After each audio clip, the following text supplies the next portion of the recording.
창세기 1장 9절부터 13절까지 말씀입니다. 같이 한 목소리로 합독하도록 하겠습니다. 시작. 하나님이 이르시되 천하의 물이 한 곳에 모이고 묻이 드러나게 하시니 그대로 되니라. 하나님이 묻을 땅이라 부르시고 모인 물을 바다라 부르시니 하나님이 보시기에 좋았다. 하나님이 이르시되 땅은 풀과 씨 맺는 채소와 각기 종류대로 씨 가진 열매 맺는 나무를 내라 하시니 그대로 되어 땅이 풀과 각기 종류대로 씨 맺는 채소와 각기 종류대로 씨 가진 열매 맺는 나무를 내니 하나님이 보시기에 좋았더라. 저녁이 되고 아침이 되니 이는 셋째 날이라. 아멘. 예, 저는 한성민 목사고요. 지금 노원구 공릉동 태면입구역에 온땅교회를 개척하고 지금 교회 섬기고 사역하고 있고요. 아까 우리 권사님이나 분들이 이렇게 멀리 오셨다고 했는데 집이 구파발 은평 뉴타운 10단지에 이제 저희 집은 아니고 처가댁이 거기에 있어서 거기에서 이제 아침에 왔는데 많이 멀지도 않고 또 편안하게 가서 좋았고요. 그러니까 멀리서 이렇게 모여가지고 이렇게 다 이렇게 픽업하셔서 저희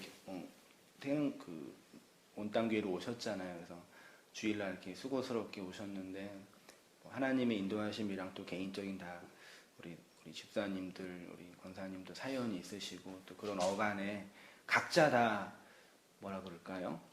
위치도 다르시고 또 믿음의 분량도 다르시고 농담으로 믿음 있는 분을 앞에로 앉고 그런 어떤 심리가 우리 속에 있어요. 그래서 어쨌든 이렇게 와서 제가 말씀 나누고 섬기게 되었으니까요. 어떻게 환경이 움직여질지 그건 저도 예측할 수 없고 또 어떤 제가 욕심이나 욕망을 가지고 할 수 있는 상황도 아니니까 그 말씀 앞에서 겸손하게 인도하심을 찾고 또 믿음을 따라 또 배울 수 있는 과정들이 되면 또 잘 배우고 그건 참 좋은 것 같아요. 멀리 있으니까 오실 수 있는 분들이 좀 한정돼 있고 오는데 많은 에너지가 이제 소모가 되잖아요. 근데 가까이서 모일 수 있으니까 그런 에너지를 좀 덜 소모하고 또 이제 여러분들 또 이렇게 모여서 말씀 나눌 수 있어서 참 좋은 기회가 되겠다 또 생각이 들고 그 이후에는 또 이제 하나님 또 인도해 주시고 각자에게 또 붙잡아 주시는 과정들이 있으니까 또 그렇게 하면서 하면 좋겠고요. 저는 온땅교회가 어쨌든 개척하고 있는 많은 분들을 이제 알게 됐는데 지방에도 많이 계셔요. 그래서 지방에도 전주에도 한 가정, 두 가정 계시고 또 당진에도 계시고 그런데 이제 우리 인터넷 예배가 없으니까 주일날 예배 드린 거 가지고 말씀 나누고 이제 그렇게 어쨌든 한국에 교회가 많이 있고 문만 열면은 앞에 몇 개의 교회가 있는데도 쉽게 다가갈 수 없는 그런 상황에서 어쨌든 그렇게 하나님 인도해 주시고 잡아주셔서 이렇게 교회를 세워가고 있는데 그 어간에서 이제 함께 그런 말씀들을 잘 이렇게 배우고 또 나누고 우리 인생 전체를 생각할 때 이런 기회가 있으니까 이런 기회를 통해서 잘못 알았던 것들 혹은 또 오류 속에 있었던 것 혹은 오해하는 것들 등등등을 좀 살펴보면서 이 교회가 문제다, 저 목사가 문제다 그 논하기 때문에 나의 문제, 나의 구원이고 나의 신앙이니까요. 그런 걸 좀 이렇게 잘 이렇게 새롭게 하면서 어쨌든 그런 말씀을 통해서 우리 각자가 좀 위로도 얻고 도움도 얻고 그랬으면 좋겠다 생각이 들고요. 또 목사로서 말씀을 가르치는 교사로서 어디에 있든지 한영원에도 있든지 가서 말씀 나누고 배우고 저는 너무 감사해요. 이렇게 이 말씀 가르치는 현장이 필요하다고 하니까 누가 저를 이렇게 불러서 목사님 이거 해주세요 그러겠어요.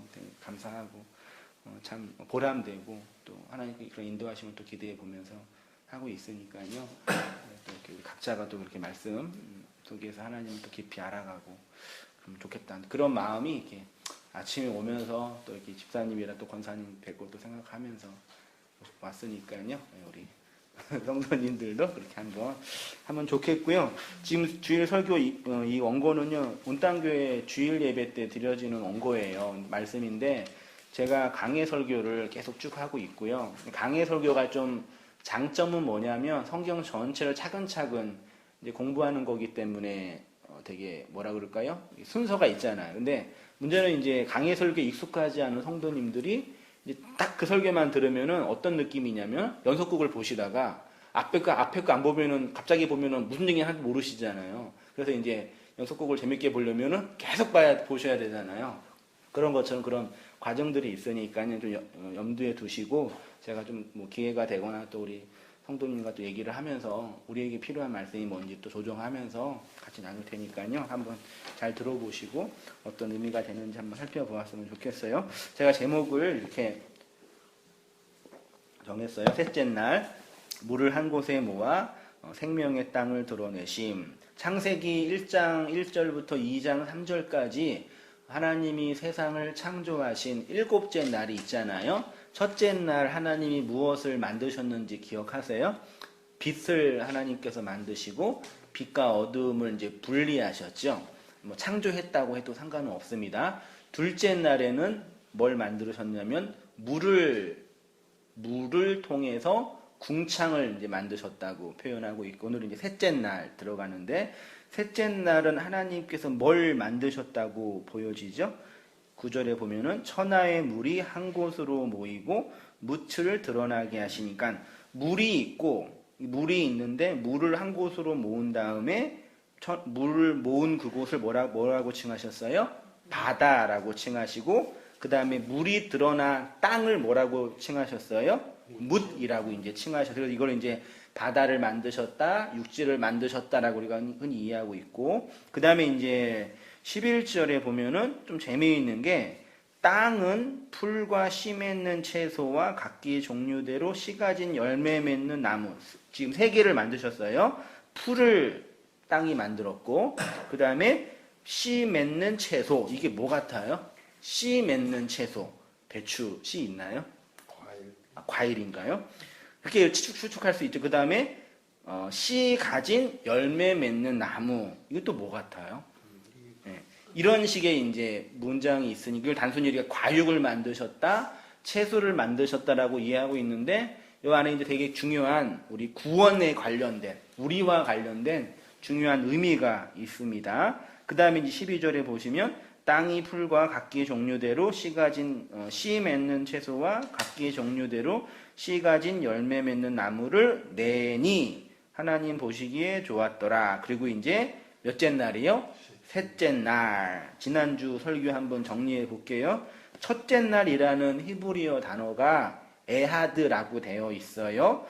이 첫째 날은 단순히 일이 아니라 어떤 의미가 있냐면 하나됨, 연합이란 뜻이 있거든요. 그러니까 이게 무슨 뜻이냐면 첫째 날을 통해서 하나님이 내가 빛을 만들었다, 어두움을 만들었다를 말씀하고 싶으신 것이 아니라 하나님이 하나님의 교회, 누가 교회예요? 뭐가 교회예요? 우리 각자가 교회예요. 그러니까 흔히 우리가 이해하고 있는 것처럼 성전 건축 헌금 많이 하셨죠? 적금도 하시고. 성전 건축 헌금은 좀 잘못된 말이죠. 왜냐하면 성전이라는 개념은 이 교회 건물이 아니라 무엇이 성전이냐면 지금 우리 제 앞에 앉아 계신 우리 각자가 하나님의 몸, 하나님이 거하시는 처소로서 성전이에요. 그러니까 성전 건축 헌금은 말하자면 성도 한 사람 한 사람을 말씀으로 세우는 거, 그게 성전 건축이라고 말할 수 있고, 예배당 건축 헌금 그러면 좋고, 혹은 교회 건물. 근데 그러면 좀 이제 신앙적인 좀 가치가 떨어지니까 그렇게 이제 성전을 건축한다라고 하는데, 성전은 하나님의 백성입니다. 그래서 그 하나님의 백성을 하나님이 어떻게 창조하시냐? 하나님과 교회를 어떻게 하게 해서 하나 되게 해서 연합하게, 그게 이제 첫째 날을 의미하는 거라고 제가 지난번 설교에 쭉 말씀드렸고요. 이 둘째 날을 히브리어로 쉔이라고 하는데, 이게 둘이란 뜻도 있고요. 또 뭐가 있냐면 쌍이란 뜻도 있고, 그 다음에 짝이란 뜻도 있어요. 시중에 길 가다 보면은 예쁜 여자 남자가 나와서 결혼 정보 회사가 있죠. 결혼의 듀오 있지요. 그 듀오가 짝이란 뜻이거든요. 그게 쉔이에요. 그러니까 이게 무슨 뜻이냐면, 우리 다 이렇게 결혼하신 분들은 짝이 있으시잖아요. 우리 배우자가요. 그걸 짝이라 그러죠. 그게 하나 되는 거예요. 이게 무슨 뜻이냐면 하나님이 우리의 신랑이 되시고 우리는 하나님의 뭐가 돼요? 신부가 되니까 신부와 신랑이 연합해서 하나가 되는 그게 이제 구원인데 그걸 짝, 셴이라는 단어로 설명해 주신 거예요. 그 다음에 그래서 이제 이 둘의 의미를 제가 이렇게 정리해 보았습니다. 맨 아래 둘을 하나로 있지요. 이렇게 모든 것을 두 개로 보는 율법적 선악 구조에서 나온 성도는 하나님의 생명을 하나로 받아서 그 생명을 말하는 자로 있게 되어 그 생명을 말씀으로 배우고 나누고 흘려주는 것이 기도하고 묵상하고 구제하는 것이라고 하였고 성도는 그러한 지향점이 있고 그러한 성향이 있기 때문에 그렇게 하라고 하나님이 명령하시는 거죠. 그래서 우리가 하나님이 주신 그 생명의 원리를 따라서 살아가기 때문에 말씀을 찾게 되고 말씀을 추구하게 되는 거예요. 아까 우리 집사님께서도 기도하셨던 것처럼 종교 생활이라는 게 뭐냐면요. 내가 바라고 내가 원하는 것들이 있는데 나보다 힘이 센 하나님이 그런 것들을 들어주신다고 표현되고 있어가지고 그 하나님께 무엇인가 치성을 들여서 바쳐서 하나님께 얻어내는 게 종교 생활이거든요. 종교 생활의 맹점은 뭐냐면 뭐가 없냐면 말씀을 찾고 추구하는 게 없어요. 그게 종교 생활의 핵심은 내 욕망이에요. 나의 꿈, 나의 바람, 내가 원하는 것. 말씀, 내 밖에 있는 그 말씀을 찾지 않아요. 그러면 기독교가 아니라는 얘기예요. 기독교는 종교 개념이 아니라요. 말씀이 핵심이에요. 말씀. 그래서 어린아이든 나이 드신 어르신들이든 많이 배운 학자든 별로 안 배운 사람이든 이 하나님의 말씀을 사모해요. 왜요? 그 말씀이 씨로 우리 안에 들어왔기 때문에 그 씨가 우리 안에 욕망하고 요구하는 것들이 있거든요. 그것들을 찾게 되고 그것들을 추구하게 돼요. 그래서 그 말씀을 사모하는 마음이 생기는 거예요. 그래서 그 말씀을 배우고 그 말씀을 통해서 하나님이 누구인지 어떤 분인지를 알아가게 되는 거죠. 그게 기독교의 핵심이거든요. 근데 불교가 타락해서 오늘날 진짜 불교가 없는 것처럼 기독교도 그렇게 돼가지고 진짜 기독교가 점점 약해지고 있는 시대다. 특징이 뭐냐? 사람들을 종교 생활에 길들여지게 만들어놔요. 종교 생활이 아니라 그 말씀, 우리 안에 넣어준 하나님의 생명이 어떤지를 알고 그것들을 따라 살아가는 거죠. 제가 자주 우리의 구원과 종교의 신앙생활의 예화를 든 것이 임신하는 거라고 표현하거든요. 우리 아이를 출산한 우리 여자 성도님들은 다 아셨겠지만 내 안에 남자의 씨, 남편의 씨가 들어와서 아이가 착상돼서 소위 배란이 돼서 임신이 되면은 이제부터 그 여자의 인생은 어떻게 움직여져요? 내 안에 들어온 그 씨에 의해서 움직여지죠. 그래서 나는 회를 먹기 싫은데 내 속에 있는 그 씨가 회를 먹으라고 엄마를 조종하죠. 그게 뭐예요? 그게 입덧이라 그러잖아요. 그리고 이제 점점 배가 나오면서 잠을 자고 싶은데 잠도 못 자게 하고 커피를 마시고 싶은데 커피도 못 마시게 하고 놀고 싶은데 놀지도 못하게 해요. 왜요? 내 안에 들어온 그 남자의 씨 때문에 조종당하죠. 그리고 나중에는 몸이 다 반으로 쪼개져서 그 생명을 출산하잖아요. 그게 여자가 생명을 잉태하고 생명을 출산한 인생 속에서 경험하는 삶이시잖아요. 그것처럼 하나님이 우리에게 하나님의 씨를 주셨어요. 생명을요. 근데 그 생명이 우리 안에 들어왔기 때문에 그 생명이 요구하는 쪽으로 점점 움직여져요. 그게 뭐라고요? 이 뜻이에요. 내 안에 들어온 그 하나님의 말씀이 원하는 쪽으로 움직여진다니까요. 그래서 그 말씀을 찾게 되고 말씀을 추구하게 되고 그런 설교를 들으면서 저거는 성경의 원리랑 좀 틀린 것 같는데라고 반론도 나오게 되고 저거는 맞는 것 같는데 고민도 하게 되는 거죠. 그 씨에 의해서 움직여지는 거예요. 그러니까 그 생명을 따라 하나하나 하나님의 인도하심과 이끄심을 따라 살아가는 게 신앙생활의 본질이고 제가 그 표현을 복음적인 열심, 율법적인 열심, 그리고 하나님의 열심이다. 그래서 모든 우리 그리스도인들, 성도님들이 이 하나님의 말씀과 우리 안에 넣어준 그 생명의 씨를 따라서 우리의 생활이 윤리적인 성품이 변해요, 안 변해요, 사람이요? 안 변해요. 잘 성품이 안 변해요. 급한 사람은 예수님 믿었기 때문에 이게 갑자기 이렇게 넉넉해지고, 성격이 좀 꼼꼼한 사람이 예수님 믿었기 때문에 더 편해져. 그런 게 아니라 우리의 성품은 쉽게 안 변하는데, 그런 것들이 변하지 않는 것에 너무 연연해하지 마시고 우리 안에 그 하나님의 말씀과 생명이 들어온 그 내용을 따라 살아가는 거죠. 그래서 아까 기도하신 것처럼 하나님을 알아가고 하나님을 배워가고 그 말씀을 따라 살아가는 그런 우리 모든 성도님, 우리 교우님들이 되셨으면 좋겠어요. 그 얘기를 제가 쭉 해왔고요. 그 다음에 이제 오늘 좀 본론과 관련된 것은 뭐냐면 셋째 날에 물과 뭇을 나누심이라는 부분이 있어요. 보이시죠? 제가 한번 읽어보면서 천천히 한번 진도 나가 보겠습니다. 하나님은 첫째 날 빛과 어두움을 나누시고 빛을 낮이라고 칭하시고 어두움을 밤이라고 칭하셨습니다. 둘째 날은 물을 가운데 나누어 하늘이라 부르는 궁창을 만드시고 궁창을 중심으로 위의 물과 아래 물로 나누었지요. 그리고 셋째 날에는 물을 한 곳으로 모이게 하시고 뭇을 드러나게 하신 후에 그 뭇을 땅이라고 칭하시고 물을 바다라고 칭하셨고 땅에 풀과 그 다음에 씨 맺는 채소와 씨 가진 열매 맺는 나무를 만드시고 그 관용적인 어구로 저녁이 되고 아침이 되니 이는 셋째 날이라고 말씀하셨습니다. 쭉 내려오셔서요. 3으로 설명되는 하나님의 나라. 제가 이제 지금부터 이제 셋째 날 있죠. 지금 우리가 사용하는 아라비아 숫자는 어디에서 나왔다고 제가 말씀드렸어요? 1, 2, 0, 1, 2, 3, 4, 5, 6, 7, 8, 9, 10. 이 수는요, 그 인도에서 1세기 경에 만들었는데 실제로 사용한 건요, 15세기 경에 사용을 했어요. 그러면 성경은 3000년 전에 기록된 책이니까 그 전에는 아라비아 숫자가 있었어요, 없었어요? 없었어요. 그러면 최소한 성경 본문에서 첫째 날, 둘째 날, 셋째 날은 1, 2, 3, 4가 아니에요. 아시겠죠? 그러니까 제가 뭘 말씀드리고 싶냐면 그 3이라는 셋, 그 아라비아로는 이렇게 표현되어 있죠? 한자로는 3개 그거 있고 한글로는 3 있죠. 그 3이 어떤 우리의 구원적 의미가 되냐예요. 우리와 관련돼 있어요. 그건 제가 차근차근 변증해 나가 볼게요. 이 셋이라는 단어가 셸리시라는 단어예요.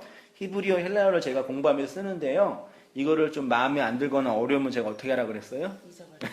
아, 이게 있다. 그리고 듣고 나서 잊어버리시면 돼요. 외우려고 힘쓸 필요 없으세요. 어떤 분이 저한테 왜 설교실에 이걸 어렵게 하냐 그러니까 내가 아는 거 자랑하려고 그러냐 그러니까 그런 거 아니에요. 말씀을 강해하려고 하는 거니까 듣고 나서 공부를 하고 싶으면 공부하시면 되고 아 나는 별로다 그러면 잊어버리세요. 어차피 다 까먹으니까 나중에. 근데 뭘 아셔야 되냐면 그 말씀을 통해서 말하고자 하는 의미는 아셔야 돼요. 그걸 알려고 제가 이렇게 힘들게 공부한 거니까요. 셀릿이라는 단어인데 3 혹은 세 번째 3분의 1 세 부분이라고 설명이 돼요. 성경을 쭉 보니까요.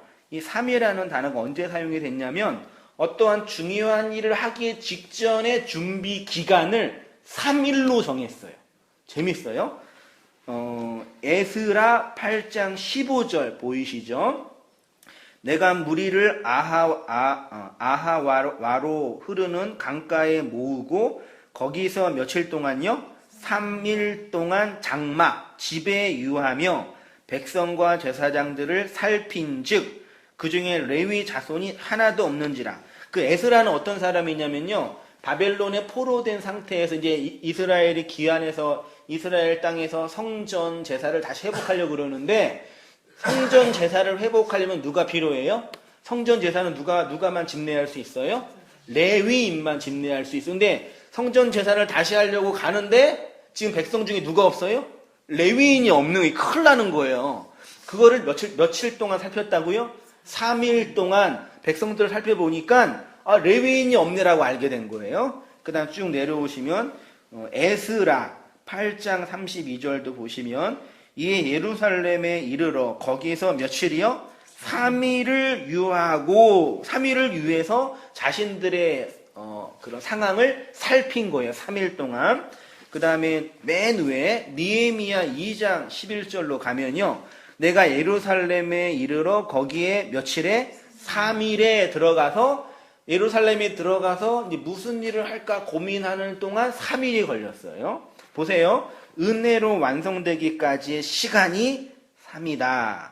3이란 수, 셋으로 구분된 단위는 공의가 완전히 실행되어 은혜로 완성되기까지 필요한 시간으로 여겨져요. 예를 들면요.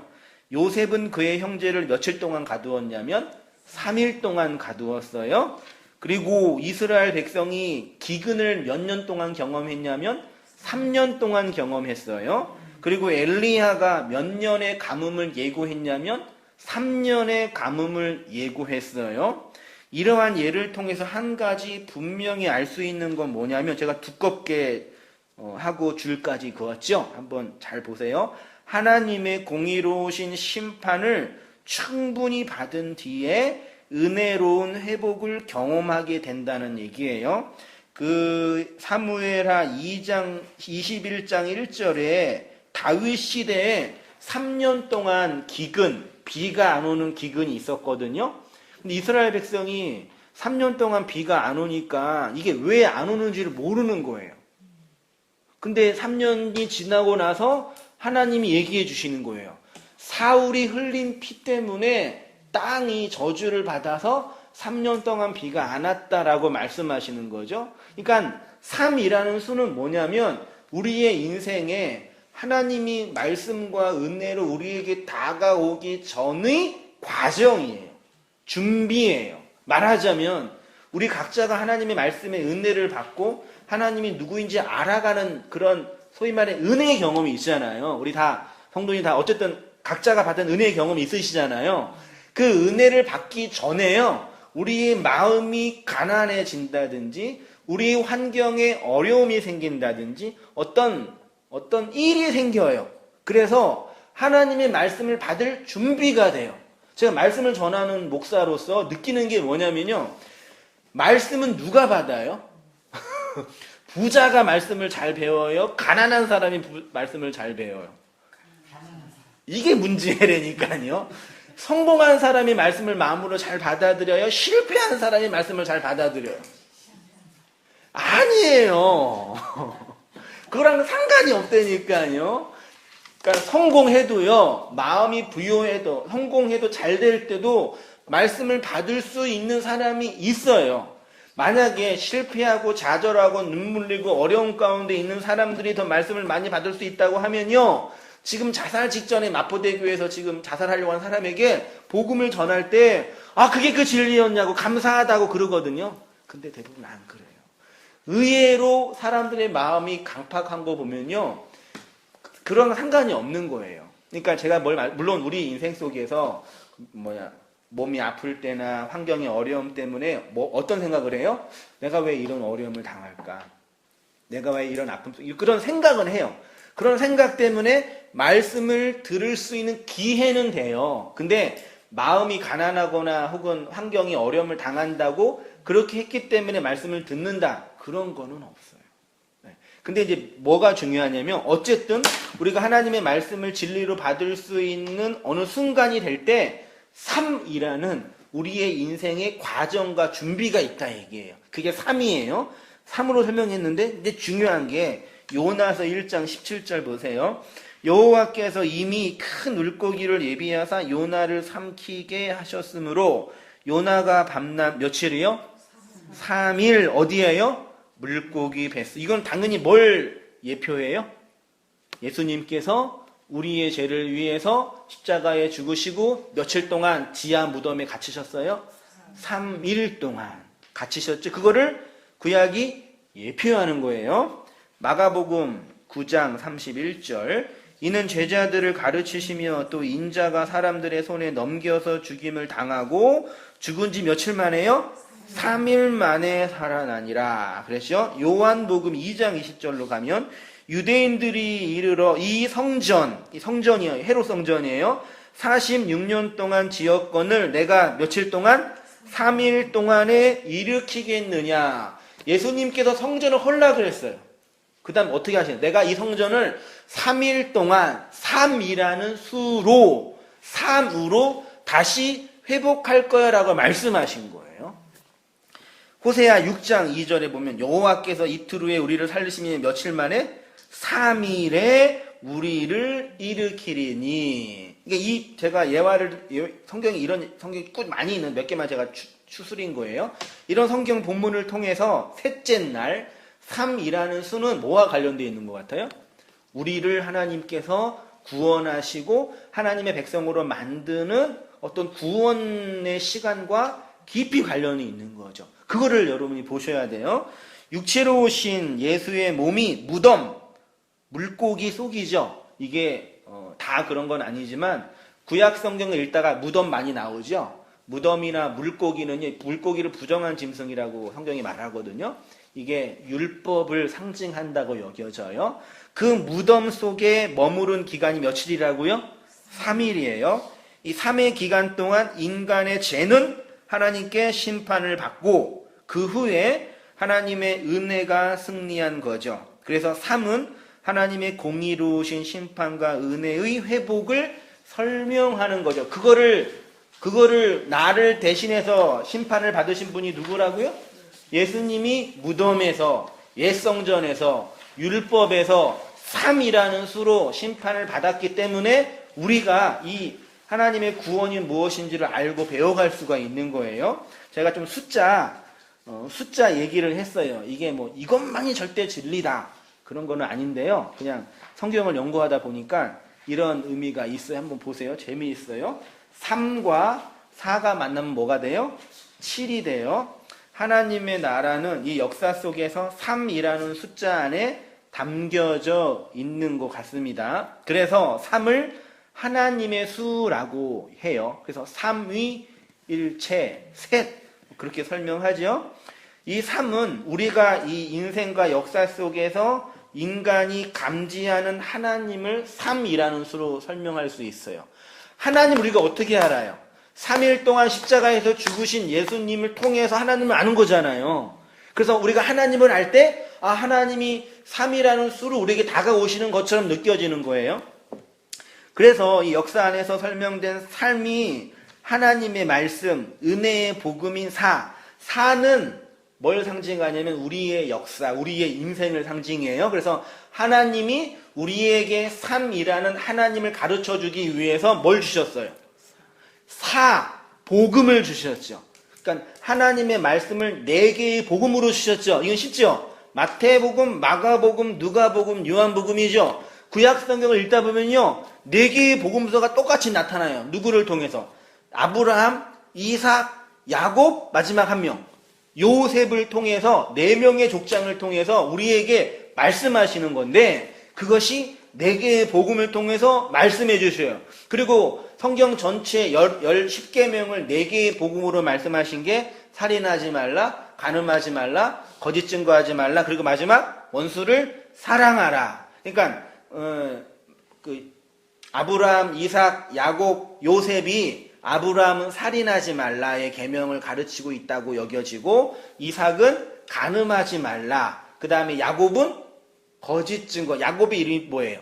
도둑이잖아요. 강도잖아요. 거짓말하지 마라. 그리고 요셉, 사랑하는 자. 그게 마태복음, 마가복음, 누가복음, 요한복음으로 우리에게 말씀해 주시는 거예요. 그래서 이 성경을 통해서 구약의 4명의 족장과 그리고 신약의 4개의 복음서를 통해서 우리가 뭘 알아야 돼요?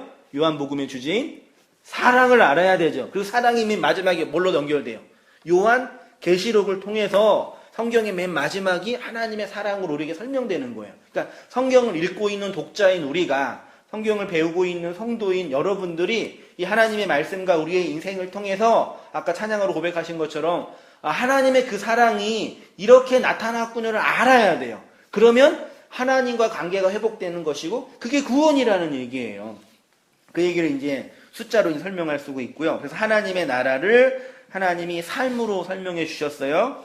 에덴 동산도 3층으로 되어 있어요. 노아의 방주도 몇 층으로요? 3층으로 되어 있어요. 모세의 성막도 3층으로 되어 있고요. 솔로몬의 성전도 3층으로 되어 있어요. 왜 그런지는 제가 쭉 예를 든 게 이거고요. 쭉 내려오셔서 하나님이 이스라엘 백성들에게 율법을 주실 때도 며칠 만에 주셨어요? 3일 만에 주셨고 이스라엘 백성과 하나님과의 언약궤의 사이도 삼일기를 연결됐습니다. 본문 한번 출애굽기 19장 11절 보이세요? 다 함께 읽어보겠습니다. 시작.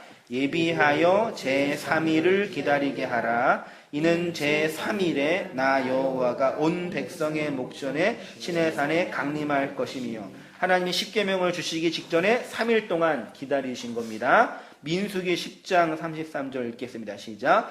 그들이 여호와의 산에서 떠나 3일 길을 갈 때에 여호와의 언약궤가 그 3일 길에 앞서가며 그들의 쉴 곳을 찾았고, 언약궤, 말씀이 있는 언약궤가요, 이스라엘의 진영과 3일 앞에 가서 이스라엘이 어디를 가야 될지, 어디로 먼저 갈지를 가르쳐 준 거예요.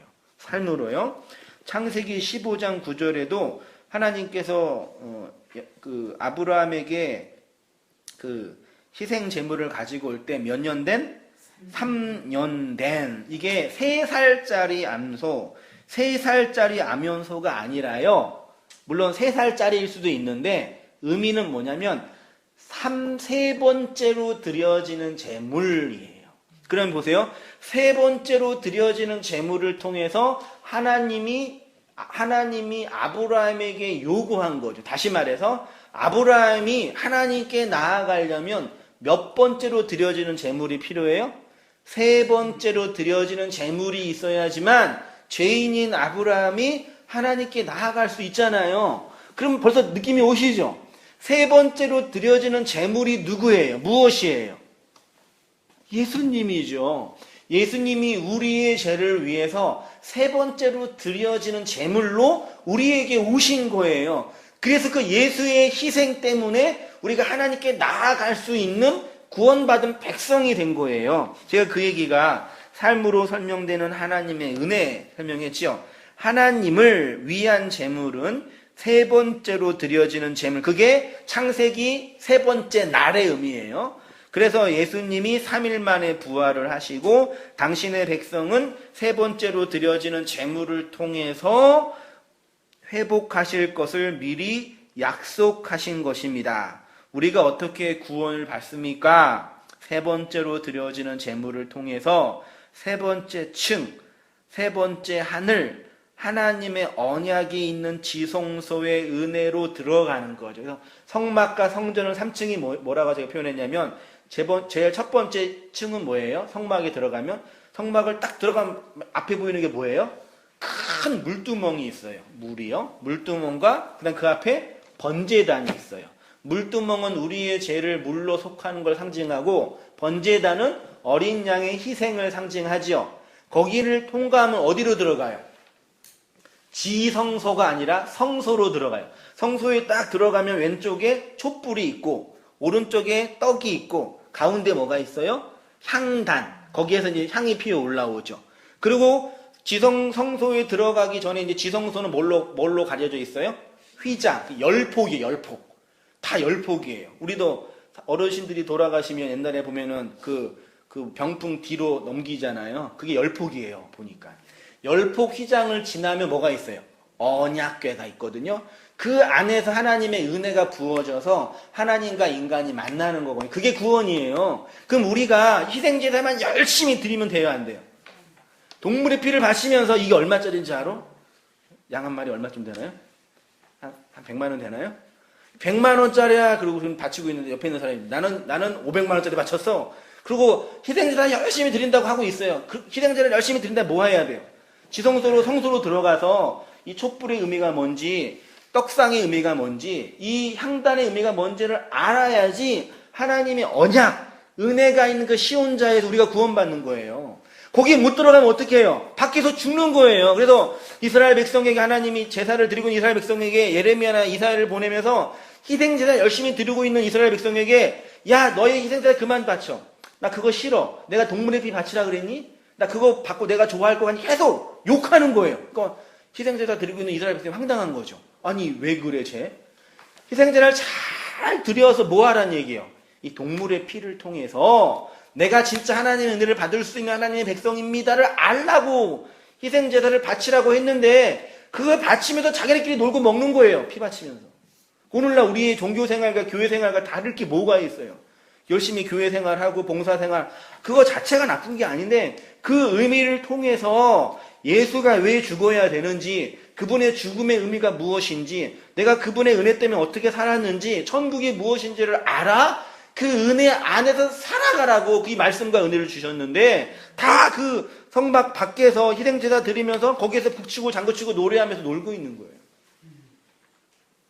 그래서 하나님이 그런 이스라엘 백성을 향해 심판하신 거죠. 오늘 우리들의 모습과 다를 게 뭐가 있나요? 그래서 제가 말씀드린 게 열심히 치성 드리는 게 중요한 게 아니에요. 이런 얘기 들으면 또 죄송하고 좀 그렇지만, 하나님이 돈이 없어서 돈 바치라 그러시겠어요? 저도 이제 목사고, 저도 젊은 날에 20살 때 은혜를 많이 받아가지고 제 인생의 꿈이 내 인생을 하나님께 바치는 거였어요. 왜 웃기세요?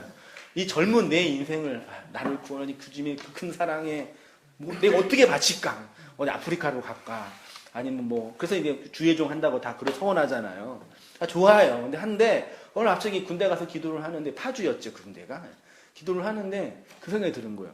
야, 내가 네 몸 나한테 바쳐서 내가 어디다 쓴다고 그러냐?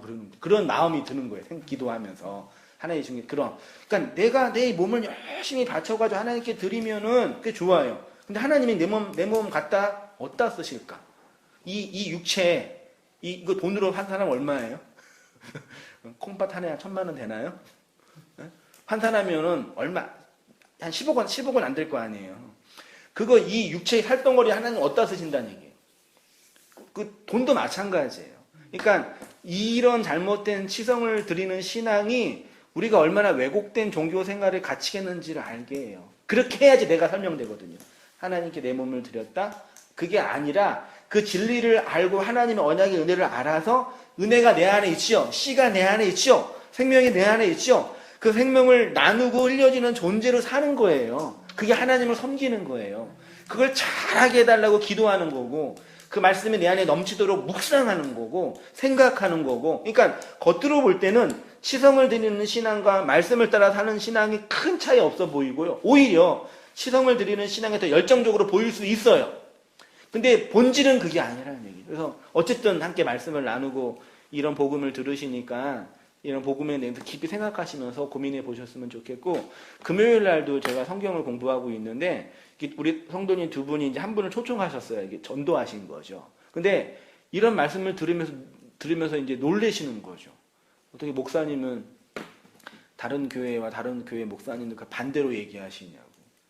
그 충격이시고, 그래서 그러면 이제 저를 되게 이상하게 쳐다보시고, 이단 아니냐, 틀린 거 아니냐. 근데 잘 생각해 보시라고.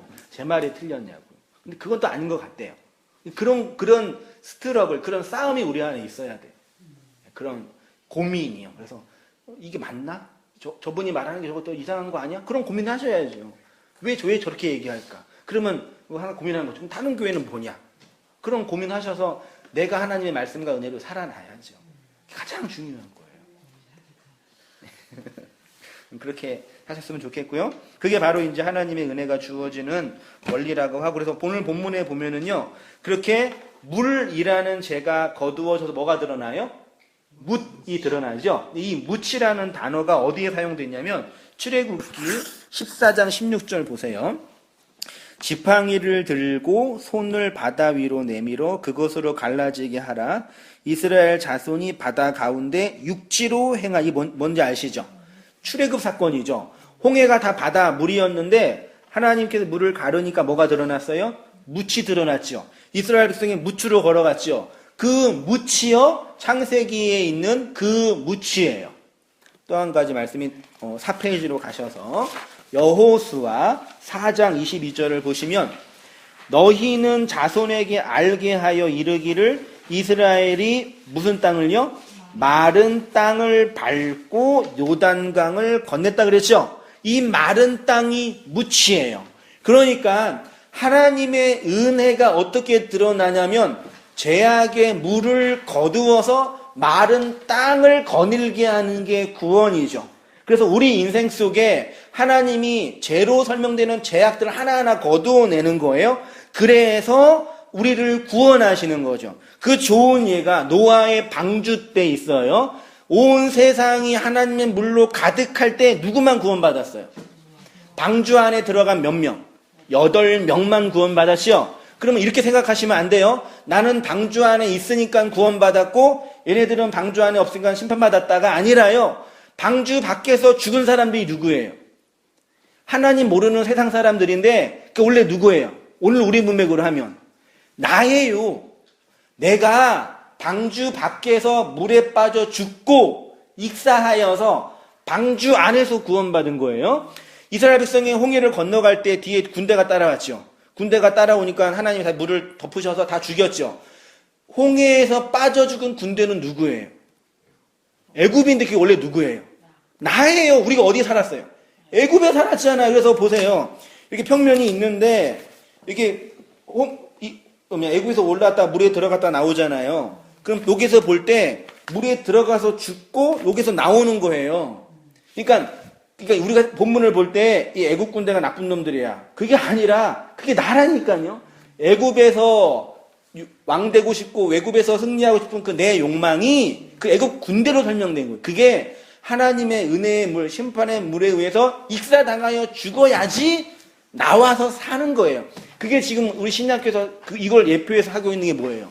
그게 세례예요. 세례가 뭐예요? 물로 빠져 죽이고, 그래서 진짜 세례는 침례가 멋있어요, 솔직히. 물에 빠져서 죽이는 거예요, 나를. 내가 내 옛사람이 물에 빠져 죽고 다시 살아나는 거예요. 그러니까 그게 하나님 우리 구원을 어떻게 설명하신 그런 무추로, 물을 거두어내서 무추로 설명하시는 그 얘기가 창세기 1장 셋째 날에 고스란히 설명되고 있는 거죠. 그러면 보세요. 하나님 우리를 어떻게 구원하셔요? 나의 옛사람, 애굽의 군대를 죽이고 새로운 이스라엘 백성으로 구원하는 거예요.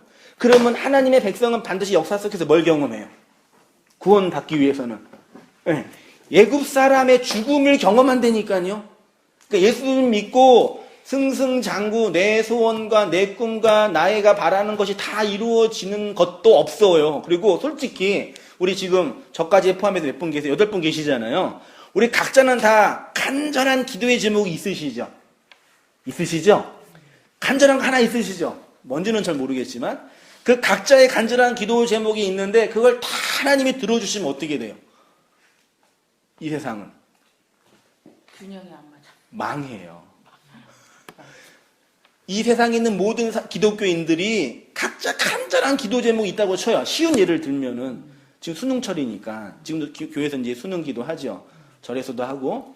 그러면 이제 교회 수능 아이들이 100명이라고 쳐요. 근데 이제 100명의 모든 부모들이 우리 예화를 든 거예요. 우리 자녀가 서울대 갔으면 좋겠다. 기도할 수 있죠. 할 수는 있어요. 그러면 100명의 모든 부모가 우리 자식은 서울대에 들어가서 기도할 수 있어요. 그게 다 응답되면 어떻게 돼요? 다 가야지. 다 갈 수 있어요? 없어요? 못 가요. 하나님 들어줄 수 있어요? 없어요? 그 하나님도 못 들어줘요. 다 들어주면요 이 나라 망해요. 기도하지 말고 공부해. 그러니까 기도하지 말라는 얘기가 아니라요. 신앙은 내가 욕망하고 내가 바라고 내가 꿈꾸는 것을 이렇게 들어달라고 이렇게 애원하는 게 아니라니까요. 하나님은 나한테 뭘 주시냐면은 내가 꿈꾸고 내가 바라고 내가 애원하는 것을 삭제시켜요. 그거를 없앤다고요. 그게 신앙생활이에요. 천국의 주인은 누구예요? 천국의 주인은 누구예요? 하나님이죠. 지옥의 주인은? 천국의 그 찬란한 빛은 누구의 빛이에요? 하나님의 빛이죠. 지옥의 그 뜨거운 불은 누구의 불이에요?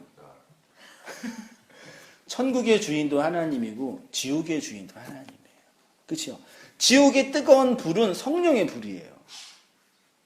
근데 그 뜨거운 불이 나에게는 구원이고 저 사람에게는 심판이라는 얘기예요. 그러니까 이 땅에서 우리가 신앙생활 하면서 그 성령의 뜨거운 불을 경험하잖아요.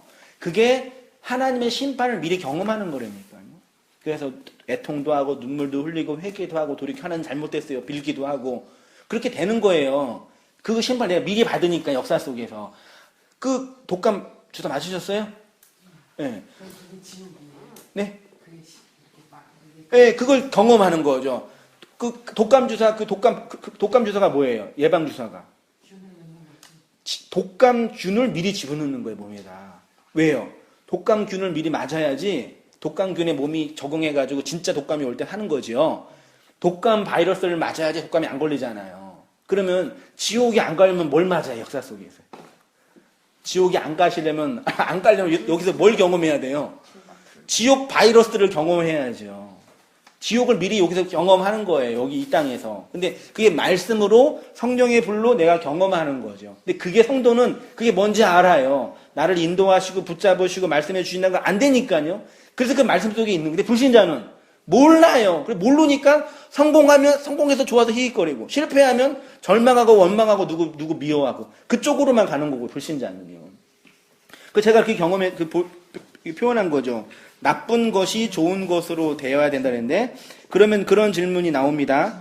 내가 인생 속에서 경험하는 나쁜 것들 있죠. 우리 인생 속에서요. 보세요. 본문 보세요. 여기 왼쪽이에요.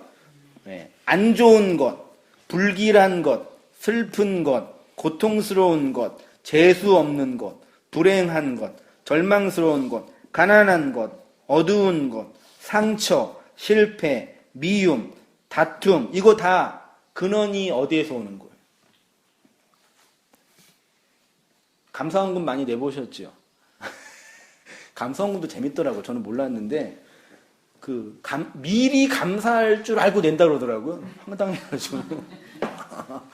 아니 감사원금은 하나님이 내 인생에서 감사하게 해준 것들에 대한 표현이잖아요. 뭐 사업이 어떤 게 잘 돼서 감사합니다. 혹은 승진해서 감사합니다. 그건 뭐 나쁘지 않죠. 근데 그럼 감사는 누가 주신 거예요? 감사의 제목은 하나님이 주신 거죠. 그러면 감사 반대편에 있는 실패, 절망, 좌절, 그건 누가 주신 거예요?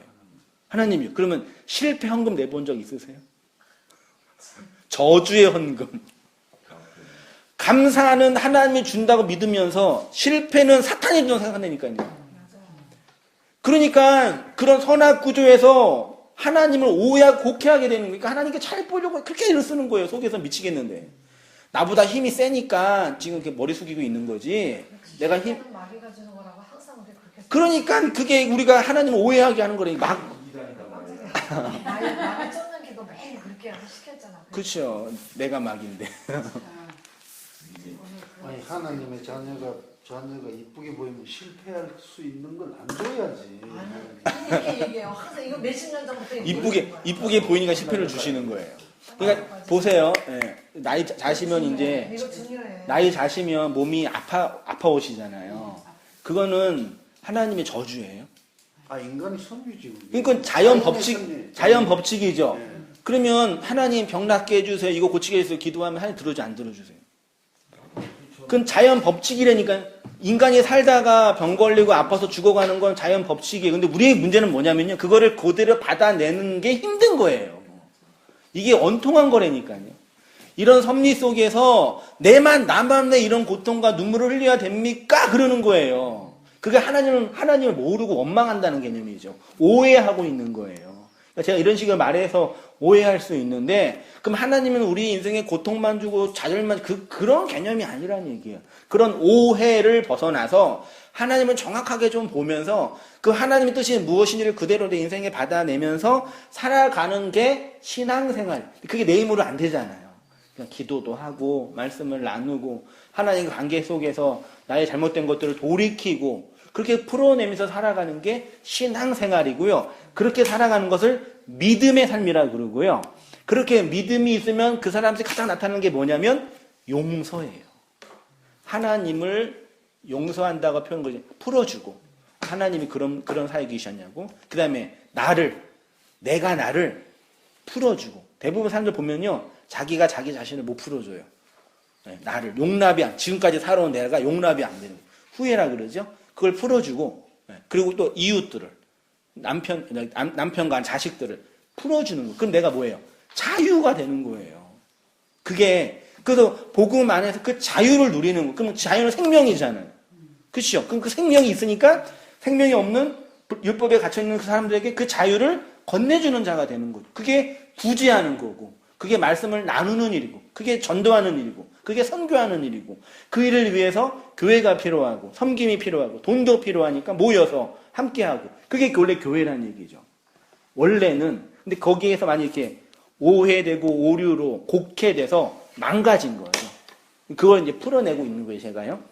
그래서 이제 그렇게 믿음이 있어가지고 하나님을 풀어주고 나를 풀어주고 타자를 풀어주는 그 삶을 샀던 사람이 이제 요셉인데요. 창세기 50장 17절을 보세요. 보이시죠? 너희는 이같이 요셉에게 이르라. 내 형들이 내게 악을 행하였을지라도 이제 바라건대 그들의 허물과 죄를 용서하라 하셨나니 당신 아버지의 하나님의 종들인 우리 죄를 이제 용서하소서 하매 요셉이 그들이 그에게 하는 말을 들을 때 울었더라. 그의 형들이 또 친히 와서 요셉의 앞에 엎드려 이르되 우리는 당신의 종들이다. 이게 아버지가 죽으니까 자기가 이제 죽을 것 같은 거예요. 19절에 요셉이 그들에게 이르되 두려워하지 마소서 내가 하나님을 대신하리이까 당신들은 나를 뭐 하려고요? 해하려고 하였으니 고통이 온 거예요. 하나님은 그것을 뭘로 바꿨어요? 선으로 바꾸어서 뭐 하신대요? 오늘과 같이 많은 백성의 뭘 구원해? 생명을 구원하는 거죠. 그러니까 이거를 요셉이 총리가 됐잖아요. 참고 인내하고 원망 안 하면 애굽의 2인자가 될 수 있어요. 우리 자녀들 위해서 기도해요. 말도 안 되는 사기예요. 그런 애굽의 2인자 그게 아니 그 개념이 요셉이 뭘 관장했어요? 요셉이 무슨 열쇠를 쥐고 있었어요? 양식을 나누어 주는 자리니까 양식이요. 하나님 아버지의 그 양식을 풀어줄 수 있는 권위를 하나님 주신 요셉에게요. 용서해주고 진리를 풀어주고 그걸 봐야지. 기도하고 애쓰고 용서하고 좋은 생각하니까 하나님이 총리되게 만들었다 그러고 또 그런 식으로 또 간접 몇 개 하면서 저 사람 봐라 하나님의 대사 봐라 내가 그 말도 안 되는 꿈을 빌어줘가지고 우리 아이들 진짜 열받아가지고 총리 되지 말란 얘기가 아니라요. 또 다니엘 또 새벽기도 한다고 다니엘처럼 속 터져 죽겠어요. 저런 진짜. 왜 근데 저는 그렇게 말하는 목사님은 영업을 하니까 그런 이해되는데 그 말을 또 듣고 또 그렇게 또 살면서 그렇게 하는 성도를 보면 더 신기했어요. 목사님 시키는 거 어쩔 수 없는 거예요. 시키죠. 근데 이제 저 같은 경우는 얘기해도 되나요? 네네네. 이제 아침에 일어나거나 저녁에 잘 때 막 이렇게 이제 우리 친정 엄마를 시작해서 이제 시댁에 형들한테 한 바퀴 돌면서 기도를 했었잖아요. 이게 그러니까 그게 이제 공부하니까 이게 난 내 욕망이고 네. 나의 그거를 채운다라는 게 이렇게 배우게 되잖아요. 네. 요새는 이제 그렇게 기도하다 안 하니까 내가 이제 이러는 거지. 아 이거 이래도 되는 건가? 이래도 되나? 그게 없네. 그게요. 네. 진리 안에 들어간 첫 번째 단계예요. 네. 아니, 그러니까, 나는 여기서 뭐 하는 거야? 이게 그러면 이거 어떻게 해야 되는 거야? 이게 왜 일어나서 이제? 저럴 때 어떻게 해야 되죠, 우리 권사님 이럴 때는요? 그러니까 뭘 그러면서 이제 이거 이제 또 교재를 끌어다가 보는 거죠. 네네. 가가지고 네. 아 이게 아니구나, 이게 잘못됐구나. 네. 아 이게 이런 얘기네. 예. 이렇게 되는 거죠. 네. 처음에는 막 그러더라고요. 그 처음에는요. 온당 교회를 갔다 와가지고는 한 바퀴 돌면서 그냥 이렇게 돌면서 기도를 그냥 정말 해댔는데 이거 하니까 네, 그러니까 예. 아니 하나님은 기도한다고 나가오잖아. 기도 중에 하나도 없다니까. 제가 이제 근데 그래도 그거는 너무나도 우리가 자주 했었고 내가 이게 도시에 전혀 몰랐던 뭐 해야 되는 점이기 건가? 때문에 이거 이래도 네. 되는 건가? 이렇게 기도를 안 해도 되는 건가? 예. 천둥 벼락을 맞으면 지금 그런 거지.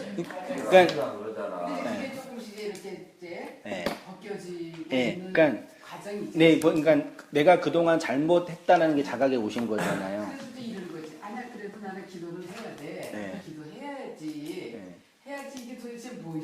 이러면서. 그러니까 그동안 이제 잘못된 것이 이제 오류가 벗겨지는 거잖아요. 그게 가장 중요한 시작이거든요. 있는 중이에요. 네, 근데 거기에만 멈춰 있으면 안 되고, 그렇죠. 그럼 내 안에 진짜 생명이 들어왔으니까 그 진짜 생명에 의해서 움직여지는 기도가 있어요. 진짜 기도가 있어요. 그거를 흘리는 삶이 되는 거죠. 그러니까 공부를 하니까 또 예. 그러니까 이렇게 말씀을 드리면 일단 그동안 내가 잘못했다, 잘못 배웠다, 잘못 알았다 그런 자각이 와서 이제 올 스톱이 되는 거죠. 말하자면. 그러니까 그동안 했던 종교 생활이 이제 아니라는 거 알았잖아요. 스톱이 됐어요. 이제 그러면 이제 그때부터 이제 시작해야 되는 거예요.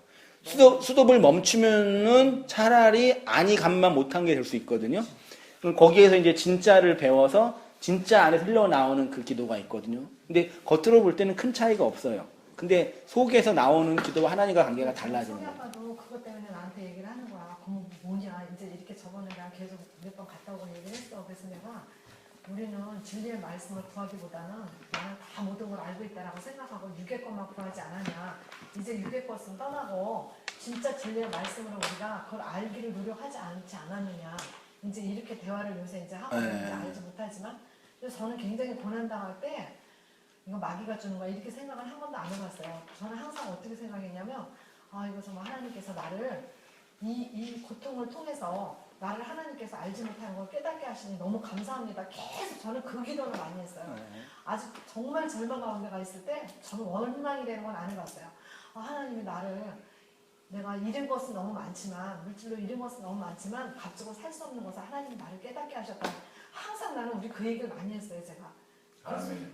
아니 그거는 항상 했었어. 그것도 하나님 주는 게 아닌데. 그러면 날 보고 맨날 너는 맨날 어려우면서 감사하다 그냥 너는 그럼 맨날 어려워해 이렇게 이제 그거하고 많이 싸웠는데 나는 이렇게 지금 말씀은 몰랐지만 그건 항상 있었어. 그게 긍정적인 마인드. 항상 그래서 하나님 너무 감사해요. 불평한다고 되는 것이 아니고. 하나님 이렇게 이 고통이 없고 이 어려움이 없었으면 하나님 앞에 더 깊이 가지 못했을 텐데 너무 감사해. 이건 항상 있었어. 그 감사. 나 사장님 전부 다 그러니까 어떤 말씀을 들을 수 있는 어떤 계기는 되신 거죠. 그렇죠. 그렇죠. 네. 그런 게 없으면 이런 말씀 들을 때 튕겨 나가요. 왜냐면 내가 무너지니까 그러니까 나를 무너뜨리는 말씀이 되니까 이제 안 듣고 대부분 다 안 듣거든요. 근데 그게 들리는 것 자체가 그런 내 안에 그런 어떤 그 하나님의 준비하심이 있었던 거죠. 말하자면요. 네. 그게 이제 용서하고 이제 감사하고 디모데전서 맨 아래 보세요. 4장 4절 보시면 하나님께서 지으신 모든 것이 뭐래요? 선이래요. 선. 네. 그래서 내 안에 악과 고통과 절망과 실패가 하나님의 선이라고 해석할 줄 아는 그런 실력이 돼야 되는데 그건 너무 힘들지 아파요 진짜요. 그게 뭔지 아프니까 저도 우리 성도님들이 아파하는 게 뭔지 알거든요. 그러니까 그런 하나님이라는 존재를 내 욕망으로 끌어당기지 못하는 인간의 그 외로움과 고통이 있거든요.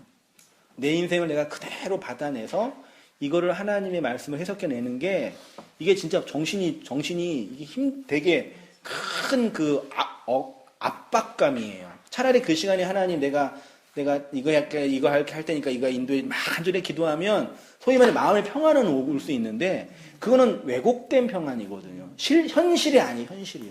현실을 그대로 이걸 인정하고 받아내서 그 속에 나의 부족함과 나의 못됨, 나의 악마성, 나의 욕망들이 폭로당하는 걸 그대로 보는 게 미치고 환장을 노릇이죠. 그래서 하나님 은혜를 구하는 거예요. 내가 진짜 이 세 번째로 드려지는 예수의 은혜가 아니고서는 난 진짜 살 수 없는 존재에 있네요, 하나님. 그렇게 되는 거예요. 그러니까 그게 하나님과 연합이고 하나됨이고요. 그 사람이 있는 게 천국이고 하나님 나라죠. 그렇게 마지막으로 이거 읽고 이제 정리하겠습니다. 하나님은 이렇게 물과 묻을 나누십니다. 바다는 나쁜 곳, 묻은 좋은 곳 그렇게 구분하시는 것이 아니라 우리를 이 진리의 물속에 빠져 죽이심으로 마른 땅인 묻을 만드시는 것입니다. 노아의 홍수 기간 동안 물에 빠져 죽은 사람이 바로 누구예요? 나예요. 예수 안 믿는 저 불신자들 아니에요. 성경은 불신자들에 대해서 관심이 없어요. 그 사람들한테 뭐라 하는 게 아니라니까요. 물에 빠져 죽어야지 살 수 있는 것입니다. 홍해에 빠져 죽은 애굽의 군대가 바로 애굽에서 종살이 하던 이스라엘 백성을 모용합니다.